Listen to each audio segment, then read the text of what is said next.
The enduring images of the panzer formations of World War II are the famous battle tanks, the legendary Panthers and Tigers, which have become synonymous with the Wehrmacht. While they are undoubtedly the best known, they were by no means the most numerous fighting vehicles in the panzer divisions. Every bit as important as these true tanks were their less celebrated cousins of the assault gun and tank destroyer formations. In many respects, they were similar machines to true tanks and frequently did the same job, but they sacrificed the benefits of the turret for the ability to mount a bigger gun, which was carried on a fixed mounting, pointing straight ahead at the enemy.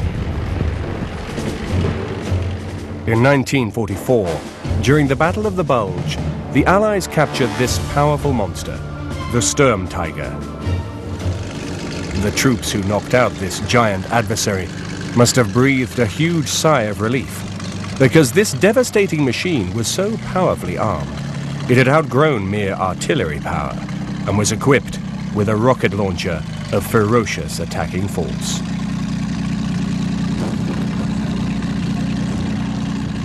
It was designed to attack even the strongest fortification. Due to the range limitations of its rocket launcher, the Sturmtiger had to get very close to its target to fire its payload. But it was so heavily armored that it was nearly impervious to any anti-tank gun on the battlefield. The Sturmtiger's role was to rumble right up to infantry bunkers or strongpoints and fire the rocket at almost point-blank range. Obviously, the chances of survival for its target were slim indeed. The enormous rockets it carried were so heavy, the vehicle needed its own crane to be able to load the shells. Once loaded, the inside of the tank was so cramped, it carried enough rounds for only 13 shots. But when it did fire, the results were devastating. The Sturmtiger was the last in a line of turretless tanks, which the German army had produced in increasing quantities since the outbreak of World War II. But this highly specialized vehicle was produced so late in the war that only 19 were manufactured before Germany finally surrendered. The idea was to fire an enormous shell with a sort of plunging round that would come whistling down out of heaven and whop whatever was underneath it good and hard. But really, a thing like that is a very specialist weapon and was probably, again, like many of the German developments of this time, more trouble than it was actually worth. The number of Sturmtigers may have been very limited, but other turretless tanks were used in huge numbers by the Germans. Like all successful inventions, they had been adapted and improved over the 9 years since their introduction. In that time, their numbers had grown, so that by 1945, they were among the most numerous fighting vehicles in the German army, and with good reason.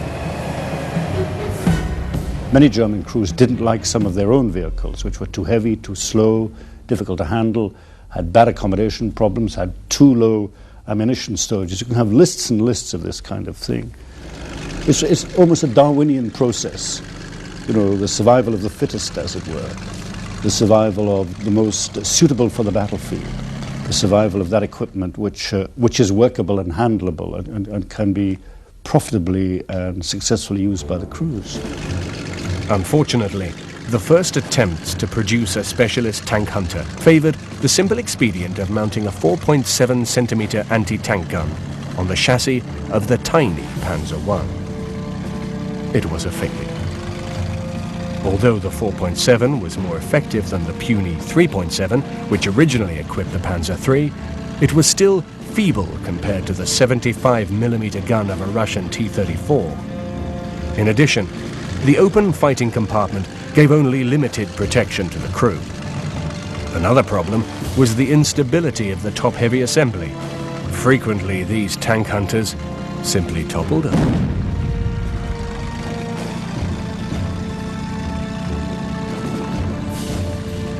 During 1942, frustrating attempts were made to improve upon the Panzer I in the form of the Marder II and III tank destroyers. These strange hybrids used the Panzer II chassis, the Czech 38T chassis, and sometimes even mounted a captured Russian 76mm anti-tank gun. They proved to be little more than an improvised stopgap in a steadily worsening situation on the Eastern Front. But they did go some way towards holding the advancing tide of Russian armour, while real tank killers could be developed. They discovered very early in 1941 that they didn't have anti-tank capability. They just didn't. So what they did, they improvised, and they took, as you know, the Czech 38T tank. It was a Czech tank built by Skoda, and stuck a captured Russian anti-tank guns on top of it. And that became, you know, the Marder 3. The first Marder was actually an anti-tank gun stuck on a French Lorraine chassis. Well, that wasn't much good. But you really had to do something very quick. And the strange thing is that that whole series of German vehicles produced on the chassis of the Czech 38T and the 38D became really very successful. Partly because the chassis and the suspension was very good, and partly because they put the right guns on it. And so when you've got machines like that, which in fact perform very well, whatever their hybrid origins, if they work in the field, that's fine. But that's an extraordinary story, I think, of the marriage between Czech tank design, Russian anti-tank guns, and, if I may put it this way, German adaptive engineering, and you get virtually a different weapon system, and a very successful one, and which in fact even outlasted the end of the Second World War. The first two specialized tank hunting machines proved to be almost as disappointing as the Marders. The massive Elephant looked good on paper. It was based on the 80 Porsche chassis, which had been built for a proposed rival to the Tiger. This gave the five-man crew the same all-round protection as the Sturmgeschütz. In addition, the Elephant was massively armoured and sported the deadly 88mm gun. It made a much heralded debut at the Battle of Kursk. Despite all the portents, the Elephant proved to be an unmitigated disaster. They needed vehicles to get out to the Eastern Front, and so what the German Army did was they welded on the back end of this big chassis a citadel, armored it, and put a big 88mm gun. What they failed to do, however, was put a machine gun on it, and so you had Russian infantry climbing aboard and burning the crews. Soviet tank hunting teams had a field day. The hapless crews inside the Elephant had no means of effective resistance against infantry, and 40 of the 80 Elephants deployed at Kursk were destroyed in the first 2 days of fighting. It wasn't everybody's favorite. It was very difficult to handle. It was a huge target itself. I mean, who wanted to be burned alive or blown to pieces in one of these things? So very rapidly, the German Ordnance Corps develops a machine gun that all you had to do was pop the hatch, stick this thing out, and it had a curved barrel. And you could hose the vehicle off with this curved barrel weapon. So a very innovative way to do things. The remaining machines were ignominiously withdrawn to be refitted with machine guns before being sent to Italy, where the survivors were destroyed in the battles following the Anzio landings. More effective in battle than the Elephant was the Nashorn or Rhinoceros. It also featured the fearsome 88mm gun, but inexplicably left the crew unprotected in an open fighting compartment. The high silhouette of the Nashorn made it an easy target, but nonetheless, nearly 500 were issued between 1943 and 1944.